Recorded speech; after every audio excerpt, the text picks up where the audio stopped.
Do you ever feel like you have 67 tabs open in your brain and it feels like half of them are buffering and you don't know what tab to use? Well, listen, you are not alone. All of us, specifically a great deal of us right now, are facing mental fatigue. I want to talk today about what it looks like to hit a mental wall. Now, it's not just my understanding. In fact, I pulled up a little bit of stats to show about mental fatigue. And it says that 85% of workers have experienced burnout or exhaustion due to work-related stress in their mind, mentally, which is nearly half have taken off for a mental health reason. Nearly half of all workers in the United States have taken off for a mental health break. And then if you're a woman, this is good news and maybe a little sad too, but it says that women are more likely to have mental exhaustion more than men. In 2022, they did a study where 20% of women ages 18 to 44 were feeling tired or exhausted mentally most days, while only 11% of men were facing that. Now, I don't know what the other buffering parts are, but listen, mental fatigue is real. It's something we have to really focus on, and it's important that we get some strategies. Now, this entire month, if you're here, I'm Havilah Cunnington, and I am your host, but ultimately, I hope to be your guide in something that I'm learning as well, which is how do I address a mental wall? Like, we're talking about walls this whole month. We're talking about when we face walls, and we're going to hit emotional walls and spiritual walls, but today we're going to talk about the mental wall that we may face, and you're not alone. Now, let's do a self-analysis on if we have hit a mental wall. You're mentally checked out. You have a to-do list that keeps getting added to, but you just can't seem to get your brain in action. You feel foggy, you feel overloaded, and you feel chronically distracted. You're stuck in thought loops that won't shut down when you wake up in the morning to when you go to bed at night. And honestly, it's kind of like your phone is on 5%, but you have 10 apps running and it's not broken. It's just overloaded. I love this analogy. When our brain is not doing well, it's like have you ever charged your phone at night and you wake up in the morning and you think you're doing great, and halfway through the day, you look at your phone and it's like has no battery. It's on 30%. And you think, what is going on? Like, I charged it. I haven't been on my phone. And then you realize that underneath all the apps, there's this little app that's been running all day long, and it's just zapping your energy. Well, that's kind of what mental fatigue is like. It's like you can get a good night's sleep, you can do all the right things, but there's this weird depletion that happens so quickly that every day you kind of get to a point where you think, why am I emotionally exhausted or mentally exhausted when I haven't even done really my full list yet? That's a mental wall. You have hit a mental wall, and it doesn't mean that you have to go check yourself into something or go on a vacation for 8 weeks. It's literally normal to face a mental wall. But what I want to do is talk to you about how do we know, and then what does the Bible say about it, and then how do we get some real tools? Because I'm looking for tools when I hit mental walls. I mentioned this last week. A wall is when everything changes from one day to the other, but nothing changes. It's like you wake up one day and all of a sudden what worked yesterday doesn't work today.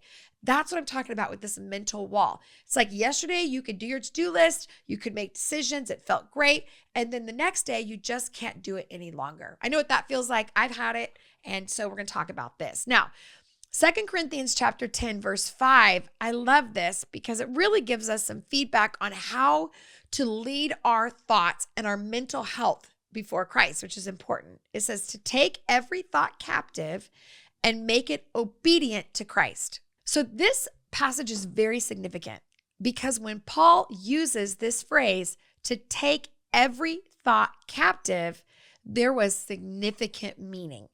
It was very, very powerful because his original language is to take captive, which is a war term.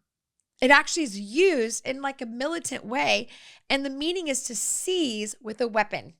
It's to hold almost something hostage, right? To take your weapon and to take that thing and to move it with the power of warlike procedures, with the tools that require, these weapons that require to be able to overcome them. And so in Roman times, prisoners were often taken by sword point. That's how they did it. They didn't have guns, obviously. Think about Jesus in the Garden of Gethsemane when Judas came with all the soldiers. They came with swords. They were ready to take him by sword point into prison. And so this is what he's saying. So Paul's message is very, very important. He says, you're going to have to do something. You're going to have to lead something in your life. Like you want to lead the world, you want to change the world, you want to do a bunch of amazing things, but there's a leadership area in your life that you're going to have to be very vigilant about. You're going to have to lead your mind, lead your narrative internally, lead your mental patterns. And so when he says this, and he uses it by taking captive, by aggressively and almost militantly taking that thought captive, it means do not negotiate with your thoughts. Don't negotiate with stupid, demonic, ridiculous thoughts, but you actually have to take them down by truth, with truth. So you don't just say, that's a stupid thought. I don't like that. I'm not going to think that. No, you have to actually be aggressive. That thought that says, I'm running out of time. That thought that says, I'm always messing this up. Whatever it might be, you have to actually, with the help of the Holy Spirit, get aggressive and take that thought down with truth. So God doesn't expect you to have perfect thoughts. He gives you tools to redirect them. That's what it means. So a lot of us go, well, I'm serving God, but I just have all this mental anxiety and this overwhelmed mental state. And I'm like, I love you. I love you. And it's annoying. But the truth is, God is not coming to unwind and redo all of that for you. He can empower you, but the Bible says in Romans that we are to renew the mind. Now, we're talking about a mental wall. So I want to be very, very, very clear. Having a mental wall is when your brain no longer functions. It's like my brain is exhausted. It cannot do what it's meant to do. But what scripture is saying is there is this beginning infancy stage of our thoughts that I think without actually taking them captive, our brain can create stories, and even that little thing can grow into becoming a big thing because we didn't deal with it back here. Okay, we're going to talk about this for a little bit. So what I want you to know is when you face mental fatigue, yes, you're doing all the right things. You're checking all the boxes. You're showing up every day. But then all of a sudden your thoughts begin to race. Your focus is gone. Your brain feels like it's just being tossed, right?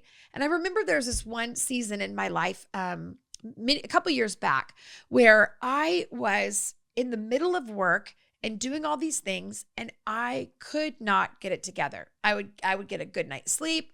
I would walk, I would drink my water, and I just couldn't get it together. And I remember sitting down with Ben and saying, babe, I don't know what's wrong with me. Like I'm not pregnant, right? I'm not in postpartum. I am 10 years out from that. I'm doing all the right things, but I'm exhausted, and I just mentally don't have the energy to do what's expected of me. And we had to sit down. I remember saying, I don't know what to do. And he said, well, we're going to have to cancel some things. And the word cancel was like a gut punch because I was so excited and honored to be invited to do these amazing things. And here I'm going to say no, as if I have that luxury. And that's kind of the mental dilemma. I think of those of us that kind of get overworked is we remember when we didn't have the opportunity. We remember when the opportunity wasn't there. And so we're so grateful and we're so excited and we want to say yes to the thing that matters to us, that we say yes. And there's a switch that happens. It's very important. And there's a lot of studies on this, but there's a season when everything is a yes. We're building something. It's like a new business. Maybe it's, having an infant and growing a baby or whatever it might be. It's yes, yes, yes. But if we don't know when the season to say no is, we will overfunction and end up imploding by what we were supposed to do and what we weren't supposed to do, right? So I remember sitting down with Ben and just saying, I don't know what to do. And he was like, you're going to have to say no. And it felt like such a defeat. And yet I knew if I don't interrupt this, I mentally won't be able to continue. Like this isn't going to work for me. And so I remember picking up the phone and calling dear friends of ours, multiple dear friends, and saying, I can't do this. I'm so sorry I can't do this. And it was so difficult. Even to this day, I remember that. But I remember within about a month, my mental state got back. I felt healthy. I felt like there was margin. And a lot of times mentally, when we don't have any margin, our brains can't restore, they can't refresh. And I like this thought, but we don't often need more time. We just need less noise. And that's the truth. Our brains need off time. They need time to refocus and refresh. And it's very, very critical that you figure that out and not just power through. So I remember hitting a point when my brain just simply tapped out. And what they call it is decision fatigue. And there's an actual term where everything is coming at you and you only have so many decisions in your capacity each day. And so a lot of us, at least if we lead something, I know as a mom and a wife, and then I go into ministry and work, people go, well, let's just answer these questions. And they want to go through like 18 questions. And to them, they're going through their to-do list. But for me, as a leader, I'm weighing out every decision. Do I want you to go to their house? Who's going to be there? Who's going to drive you? What about, this? How much money does that cost? And then somebody says, well, are you going to do this event with this person 5 months from now? And I have to think, well, I have to look at my calendar. Where are my kids at? Is somebody graduating? What birthdays are around this? It's just so much. And so understanding there is a decision fatigue that is actually really real, and to be aware of that, specifically if you're leading in that area, to give yourself grace, to tell your team or tell your spouse, I can only do about half the decisions today and half tomorrow. I'm out. I cannot do this anymore. I need some space to let my brain recoup so I can do this better. That was free. That wasn't part of this message or this podcast. So there you go. So what happens often is when I hit a mental state of just hitting a wall, I often feel almost like lazy. Like, why am I exhausted? I got a good night's sleep and I don't know why I'm not functioning in the way that I normally function. And it's a mental issue. I start to overthink everything. I don't know if you're like this. I always overthink everything and everything goes to high stakes. So when I'm mentally good, I'm like, everything is high and low. That's high stakes. That's low stakes. When I'm not doing well, everything is high stakes. Everything is that if I don't do that, then this is going to get shut down. If this doesn't work, then this isn't going to work. And all of a sudden it gets overwhelming and I feel like I'm drowning under these high stake things and they're just not that high stakes. But when you're tired, everything feels serious, right? When you're tired. And so for me, I start to overthink everything. I start to overthink every text message, every email, every conversation. And then there's this little lie that starts to kind of make its way into my brain. And that was, if I were stronger, I'd be able to handle this. If I was more efficient, if I was more intelligent, then I should be able to function in this way. I'm sure they function in this way, but I can't. And that lie, what it does is it usually picks on something I can't help. I can't help that I'm a woman. I can't help that I'm 47. I can't help that this is my IQ. I can't help that this is my education at this point. And usually it will put that bar way out there so I can't possibly get to that. So then I just drown in shame or drown in insecurity because I can't meet that goal. So how am I going to function over here? And the truth is that when we are tired, we don't function well. We don't make good decisions. That's the truth. So when we are mentally fatigued, we don't make good decisions and we often elevate stupid thoughts and they become that thought that bounces around our head over and over and over. And instead of even taking that thought captive, we actually have to take our whole brain and go, stop. Like, we're not going to try to work out that thought. We're going to come all the way down and we're going to start to go, okay, mind, brain, I'm in charge of you. You've gotten out of control. I know I've been busy. I know there's a lot going on. And so I've kind of let you run the roost and like do whatever you want to do, but that's not happening anymore. So we're going to pull you back and I'm actually going to take a piece of paper and I'm going to write down everything that feels impossible. Just write it out. Every thought, everything that you think, I got to do this and I got to do that. And what about this? And just brain dump everything. This is what I do. And I told you guys in this series, I was going to tell you what I actually do. This is what I do. I take a white piece of paper and I just declutter my mind. You can declutter your house by pulling it all out, but my brain, the only way to declutter is to get it from your head to your piece of paper. And I just take all of that and I throw it on a piece of paper. And I just hope to God no one finds that paper because they're going to think I need medication and probably some help. But the goal of that is to get it out so I can see it. And now I'm powerful because now everything on that paper, I'm able to either mark off, say yes, no, or go after. And that's where I start to get my power back. If you're going on these mental battles and you don't do anything other than lay in your bed, yeah, it's going to be very difficult to get through mental challenges when your brain is able to just have an endless resource of your time and energy. So why does that matter?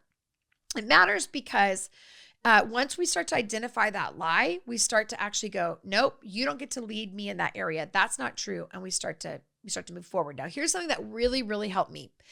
I used to have panic attacks back in the day, 15 years ago. And I had a friend who recommended a book. It was called From Panic to Power. I read the book, don't remember much of it. It was it was done by a doctor who ran a clinic for panic disorder. But one of the things I'll never forget in that book that changed my life was when you feel panic coming in, you start to feel, it's a sensation. You start to feel this adrenaline start to come over you. And if you ever had a panic attack, you know what I'm talking about. You start to feel like everything is just, it's like claustrophobic. Everything's coming at you. You have to get up and move. Like mid-sentence, someone's speaking to you, you have to move. You have to literally just don't apologize, walk away. If you're sitting on the couch, you start to feel it, you got to jump up, just whatever it takes to interrupt that pathway because it's taking you somewhere you don't want to go. And that was critical. Like I can't even explain to you how many times I started to feel the onset of a panic attack and I would literally just get up and walk away or leave all my grocery cart and go do something else. Like just do whatever it took. And what happened is it interrupted that pattern and I stopped having panic attacks. No, I'm not saying if you have panic attacks that, you're not doing it right. I'm just giving you something that worked for me and it might work for you. But for my mental state, I find that if you can actually interrupt what you're doing, it's very, very powerful. Mel Robbins talks about this in her 5-second rule. I really like this book, but it really is about breaking those mental loops and activating your body. So what I tend to do is I don't overcome my mental issues. I'm not talking about things in our minds that we need to work through counseling or prayer. I'm not talking about that. I'm talking about these loops in our brain that just deplete us, that drain our energy. And what I have found is I have to interrupt it by not going after my mental, but going after my physical. So I have to get out and walk. I have to get out and talk. I have to do other things that get me from inside my body to outside of my body and start to function. So very, very important. So for me, I have to reframe. My brain is not broken. It's overloaded. That's it. I'm not falling apart. This isn't my life forever. It's just overloaded. It's loading a bunch of apps. And what we're going to do is take some time to close out those apps so that your brain can function at a healthy place. Then the next thing, which I talked about, is we're going to reset. And resetting is to brain dump everything. Get out that piece of paper and get everything out that you're thinking about and throw it on that. And then what we're going to do is we're going to refill, which means we're going to protect your first thoughts. So what I like to do is in the morning, I never lay in bed when I'm dealing with mental fatigue. And it's really weird because your brain will say, stay in bed, you're tired, get more rest, and your brain will be better. But what I found is if I lay in bed, all of that anxiety, all that fear, all those mental stories that I'm trying to work out, they are worse in bed. They're just, I'm there and I'm just in it. So what I do is when I know I'm in a mental fatigue and a wall, I stop trying to push myself mentally and I start protecting myself mentally and doing other things to give me more energy and break that cycle. So I will get out and walk every morning, or I will get out and have a conversation, a cup of coffee with my husband. Like, do not allow myself to go into my tunnel. Because if I go into the tunnel, my brain will not be able to function like it needs to. And to be honest, exercise is a massive win when it comes to mental limitations and walls. So here's what I really do is I start to create a mantra. So it might be like, it's not perfect, it's good enough. Or it might be, for me, I often have this, I trust you, Lord. When I'm feeling mentally overwhelmed, whether it's a flight home that I can't get and I'm feeling just fatigued, I just have this inner narrative, I trust you, Lord. And that just sits with me. So every time I start to feel that rise up, I trust you, Lord. I trust you, Lord. And that begins to be that mantra that kind of helps me through that. So again, your brain's job is to keep you safe, but not to make you brave. So what does that mean? That means that when our mind is limiting and we start to feel like we can't do much, yes, you're right. Your brain's going to keep you confined to that, but it's not going to allow you to do the brave things to get out of that, which is to be honest about what's going on, to tell somebody, to tell your spouse this isn't working, whatever it might be, and to be honest about these limiting thoughts. Very, very important. So again, I think it's very important to take your thought captive, to really, really have that follow-up meeting with every thought to get it clear. I want to tell you something that's really, really helped me when it came to my mental walls that I faced. And I created this resource for you and really for a bunch of people around the world, but it was part of my Created to Hear God book. Now, I wrote a book, Created to Hear God, and that's gone all over the world, and I love that. But what we did as a team is we put together this series on YouTube called the Clarity Challenge. And the Clarity Challenge was this 15-day journey where we actually began to find ways to reset, refocus, and hear God again in a really simple 5-10 minute like little video a day. I'm going to link that in the show notes. We've had many people go through it. They really love it. Yes, it happened before, but I think it's a great resource when we're going through mental clutter and mental fatigue and we've hit a mental wall. Do something that requires that habit to get those thoughts realigned and rearranged so you can get moving. So click that in the link in the bio or the show notes and you'll be able to find that. All right, I want to finish with this idea. I want to say this to you. It is okay. You are not losing your mind. You are learning how to not just manage, but to lead and steward and renew your mind. All of that takes energy and effort. Maybe you've been working on your body and you've been exercising, or maybe you've been working on your finances and you're good with those, but maybe it's time to put some attention to your mental state. So my suggestion is get out and move, interrupt that pattern, brain dump all those things, understand that your brain is trying to protect you, and probably cut out some things that are causing that overwhelmedness, close out some of those tabs. All right, you guys, one last question. What's one thought loop that you need to break this week? Think about that. What's that one thought loop that you need to break this week? Really think about that and pull that towards you and go, okay, this is what I'm going to go after. And then lastly, what's one small action I can take to reset my mental state? Recently, I got stuck in a mental vortex of something, and I decided the first thing I'm going to do is get out and walk every morning. So I get my shoes on and I put my glasses on and I walk my land every single day. Why? It's not for exercise. It's for mental health. You have to decide what can you do for your mental health, not just for your physical health. All right, you guys, that's it. I hope that you will join that free challenge of Created to Hear God and the Clarity Challenge. Make sure you click that. If nothing else, next week, we're going to talk all about hitting that physical wall. What do we do when we just are physically exhausted? We're going to talk all about that as we hit every wall this July in our lives and give us some strategy to push through it. I love you guys, and I'll see you next time.